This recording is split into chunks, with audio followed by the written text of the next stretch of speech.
FanDuel joins the prediction markets, plus Luka responds to Nico's ouster. Front Office Sports Today starts now.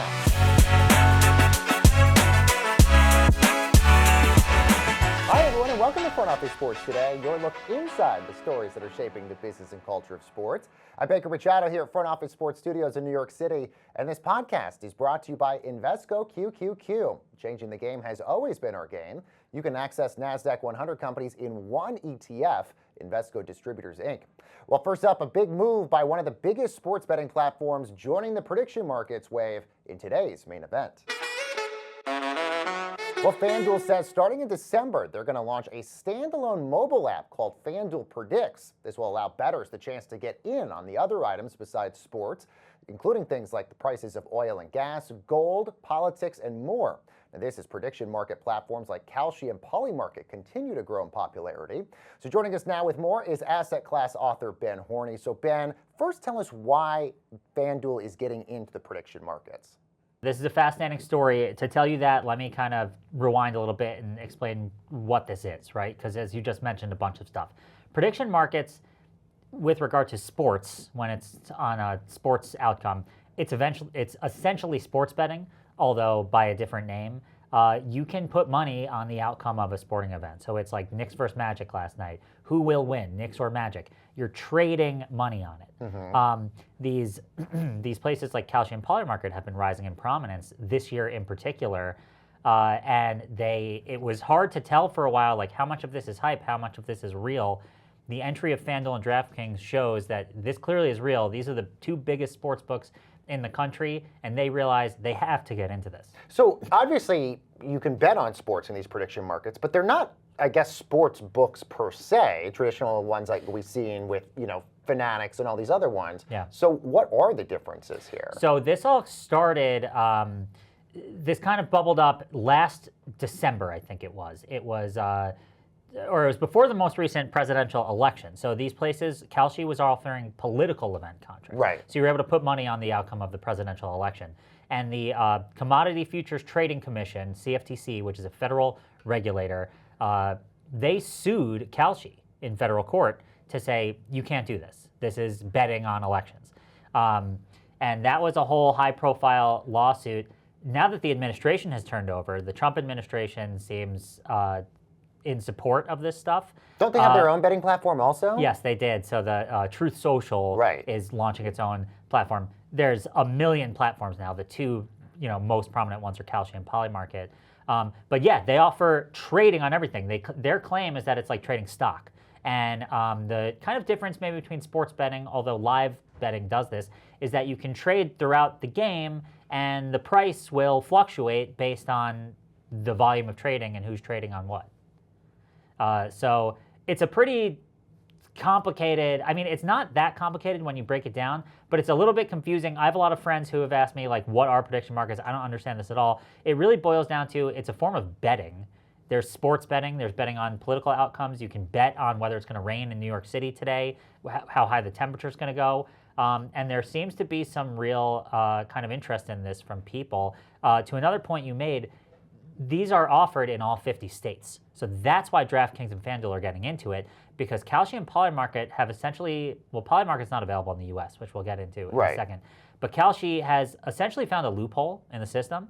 So sports betting is regulated on a state-by-state basis. Right now there's 38 states, and Washington, D.C. have some form of sports betting allowed. Sports betting was federally illegal until 2018, when there was a U.S. Supreme Court decision that struck down a law that had banned it. But trading is legal everywhere.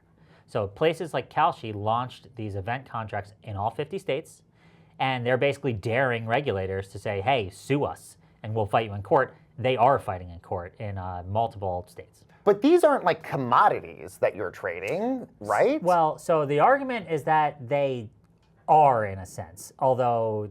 But they're not like a physical or even a tangible thing, I guess. Not. It's different than gold, but also cryptocurrency is kind of considered a commodity. True. Again, this is where you get into the weird technical legal aspects, which these battles are being fought in court. Legal experts that I've spoken to say that this really may ultimately get to the Supreme Court to be like, okay, is this different than betting? And just guidance of what to do here. And you mentioned Polymarket specifically, not a U.S. company.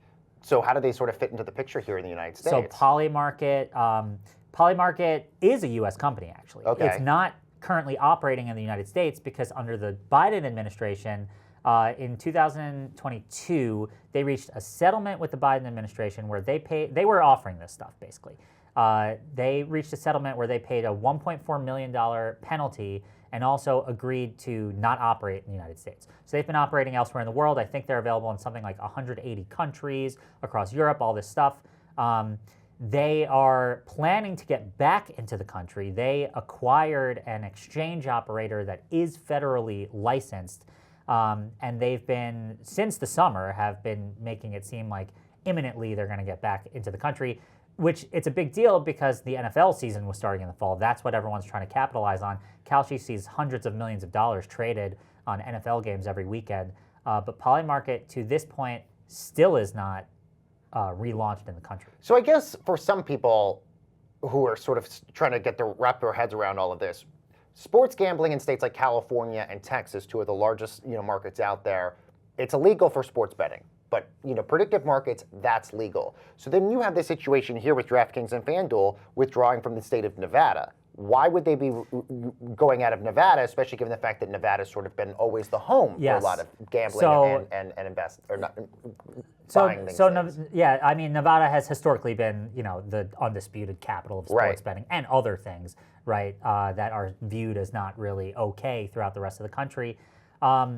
Let me first actually give some more context for what is happening with FanDuel and DraftKings. So both of those companies announced these prediction markets plans. FanDuel's is going to launch in December. DraftKings might launch in December. It might take a few more months. And they are starting in the states where sports betting is not legal. So their view of this is basically we are dominant in all the states where it's legal, and that's still our primary product. But we see that these other companies are offering what essentially are sports betting in those other states. We're missing out on that. Basically, how stupid are we for not getting into that? Right. So FanDuel, their earnings call was yesterday. They specifically announced we're starting in the states like Texas, California, Georgia, where it's not legal. And as states legalize mobile sports betting, they will cease operations of the prediction markets. So they're just trying to get in on the states that they can't currently operate in.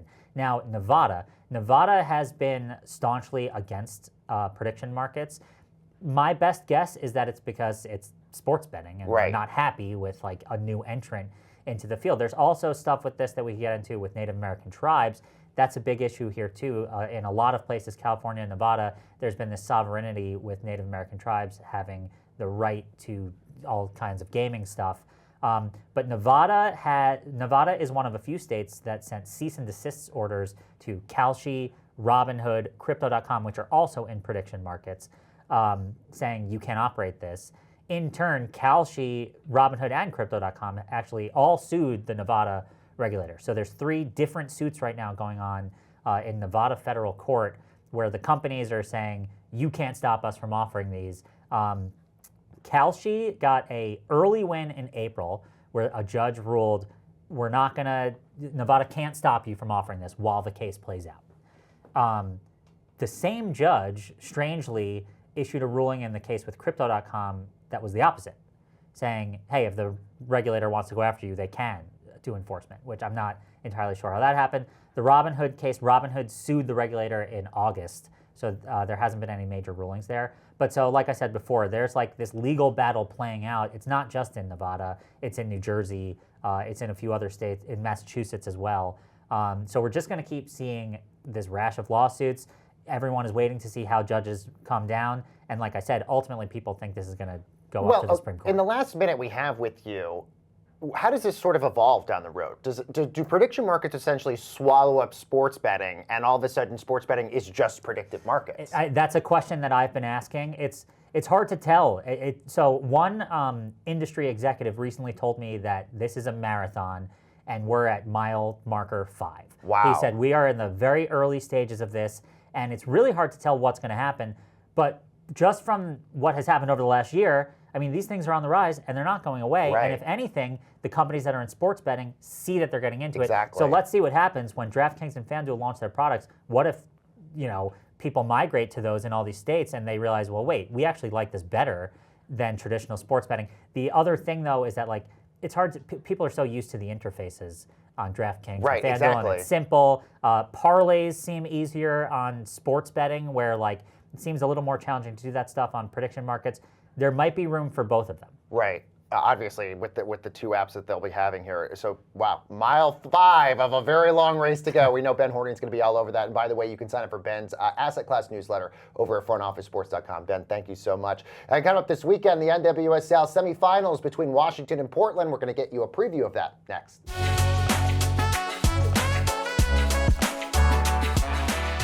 Welcome back, everyone, to Front Office Sports Today. I'm Baker Machado, and this podcast is brought to you by Invesco QQQ. In football, changing the game begins with rethinking it, like rethinking how players work on their game. And with wearable tech, advanced analytics, AI, and more, the same innovative thinking that changes the game could also change your portfolio. Invesco QQQ gives you access to the innovators who are rethinking the world, so let's rethink possibility.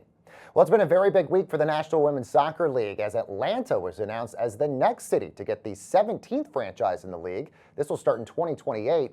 Plus, it's been a very dramatic playoff race as the NWSL semifinals are this weekend. The Orlando Pride will take on Gotham FC on Sunday, and an epic clash between the 2-seeded Washington Spirit and the number 3-seeded Portland Thorns, who have reached an NWSL record 10th semifinal. That game is Saturday on CBS. So for a preview, let's bring in Thorns and U.S. Women's National Team midfielder Sam Coffey. Sam, thanks so much for joining us. Congratulations on reaching the semis yet again. How do you think you stack up against Washington this weekend? Yeah, I mean, the Spirit are an amazing team. I can't say enough good things about them. I think we do match up really well, though.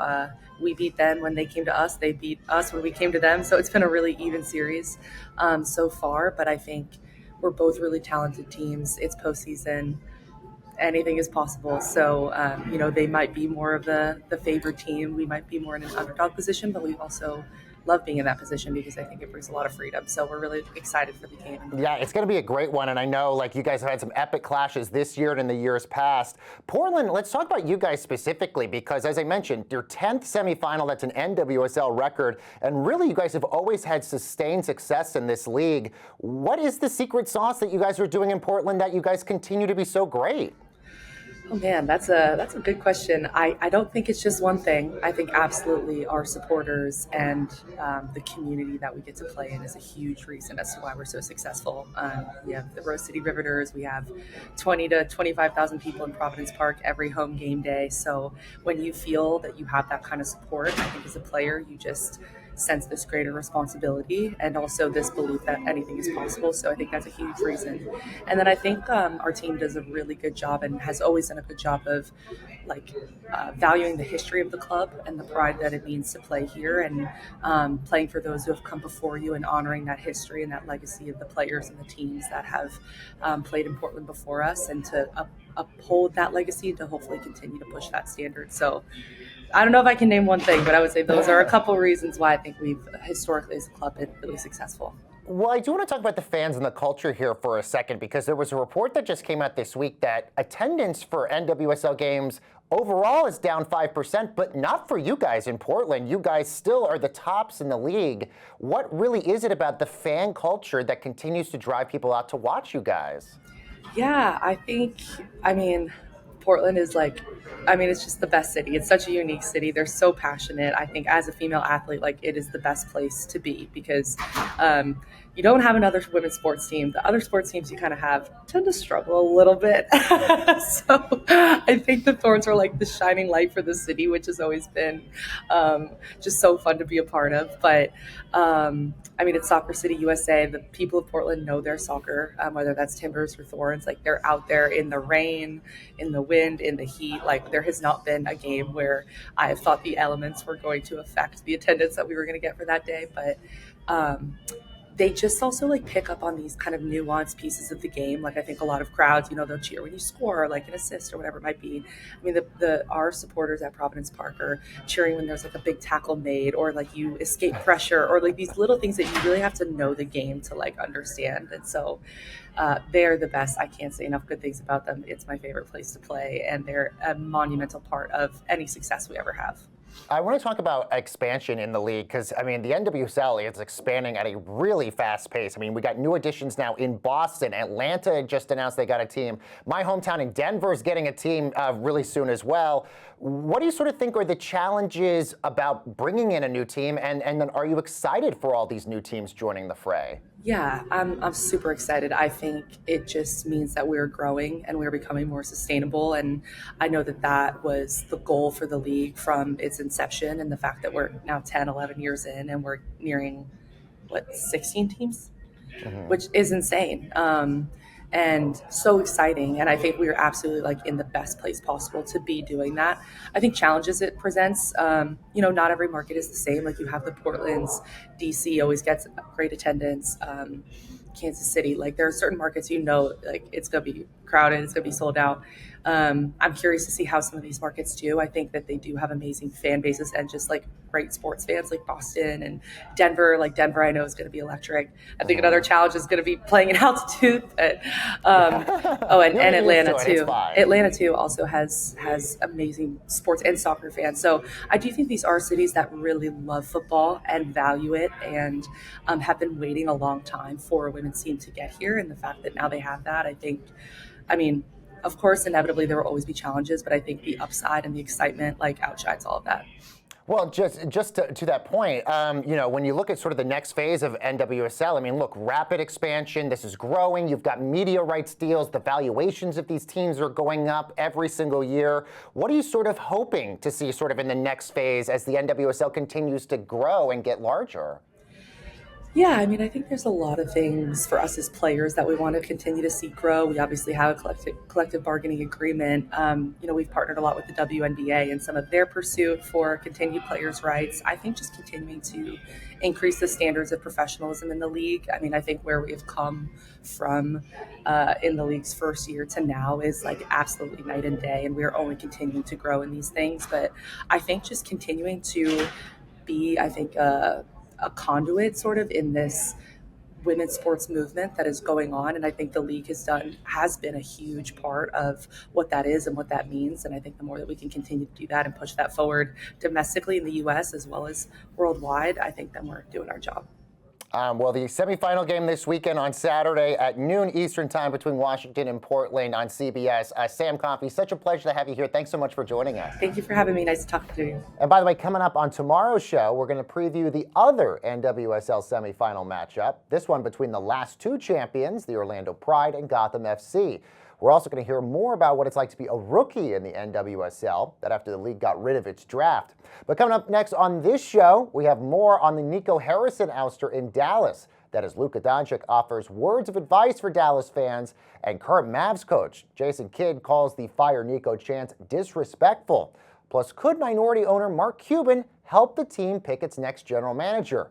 We have Cuban's exclusive response to Front Office Sports coming up right after this quick break.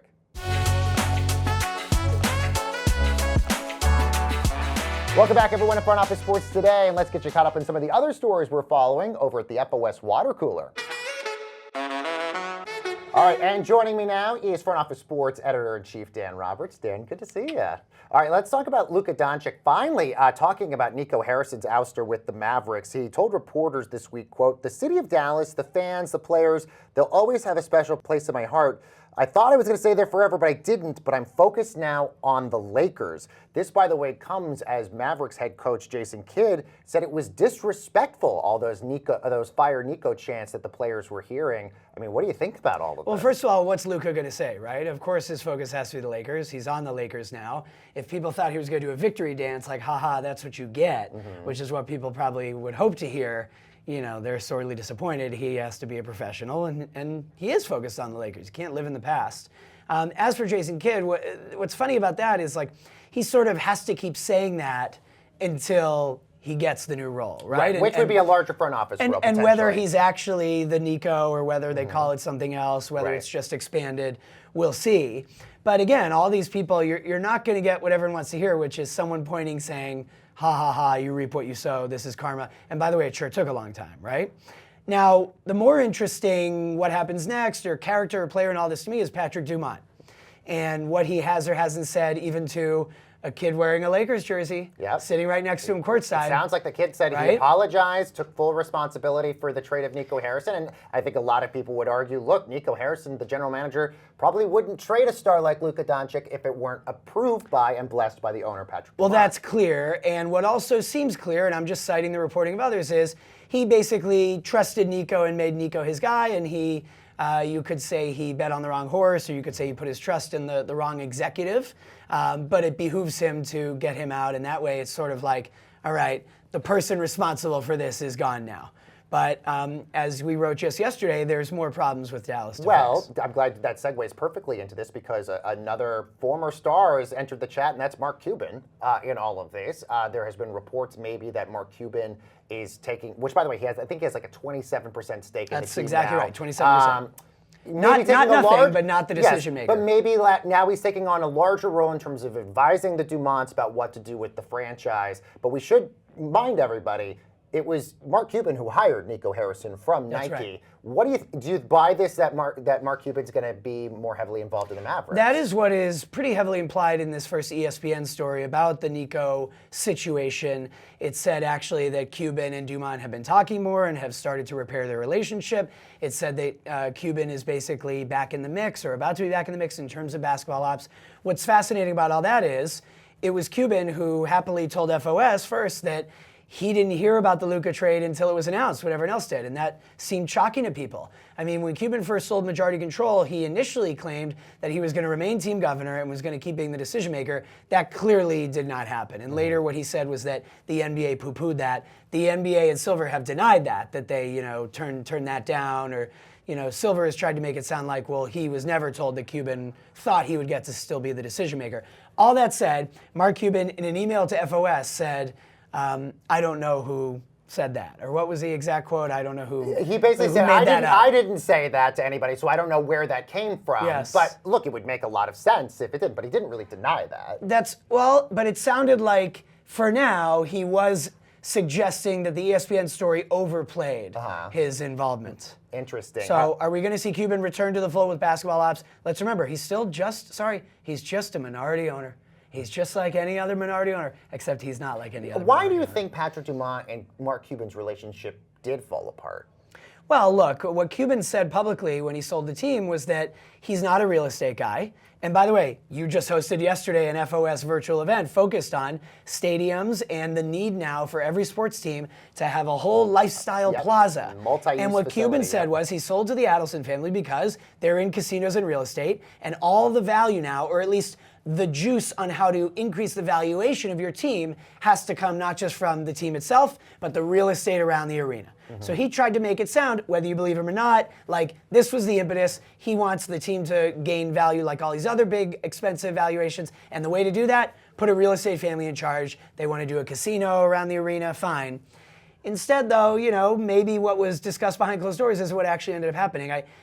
It's hard not to think that what he thought was going to happen was he'll sell majority, but he'll still be the guy. Right. And then very quickly, Luka trade, stunner, Cuban's not the guy. Right, exactly. So let's see how that plays out. Maybe it'll change, and maybe he gets back into the fold now. Yeah, with this, by the way, not the last we'll hear about this story. All right, Dan, let's tell everybody what we're watching today. On the tube tonight, NCAA men, number 2 Purdue versus number 8 Alabama. That game, 7 p.m. Eastern time on ESPN2. Plus on the women's side tonight, also on ESPN2, number 11 North Carolina versus number 3 UCLA. And then we have the big football game tonight, Thursday Night Football. Dan, is it big? I know you're going to be watching this. You have the New York Jets at the Patriots right now, who I think right now are the 2nd or 3rd seed right now in the AFC playoff picture. That game, 8:15 Eastern time on Prime Video. What do you think about the Jets versus Patriots? I think we're leading the division. No one thought we'd be good this year. Year 1 of Vrabel, going great. Drake May is an MVP candidate, legitimately. So far to the top of the list oh boy, I'm loving it. You say it's the big game. I don't think it's going to be much of a game. It's also a home game for the Pats. I'm a guy who mostly starts to really pay attention toward the postseason. The NFL is the exception. I watch all the Pats games, but you mentioned a couple college basketball. I'm not going to be watching a lot of college basketball until we get closer to March. Yes. It's too early for me. I'm not watching a lot of regular season NBA. Celtics are not good. We knew they wouldn't be good, but they're even worse than we thought. But the Pats are an incredible, pleasant surprise. And I think we could sneak pretty far into the playoffs, especially because, I'm sorry to say, the Bills are not good, and they're supposed to be good. The Ravens aren't good like they're supposed to be. So there's a real opening. in the AFC. And the Dolphins also to worry about either. Right. So yeah, the East completely That's wide right. open. Tough for Thursday night game though. Yeah, for most of the country, not a thriller. That's right. By the way, also chilly in Boston tonight too, so not going to be the warmest of Thursday night football games. Dan Roberts, thank you so much, and thank you for watching us. We'll be back with more Front Office Sports Today tomorrow.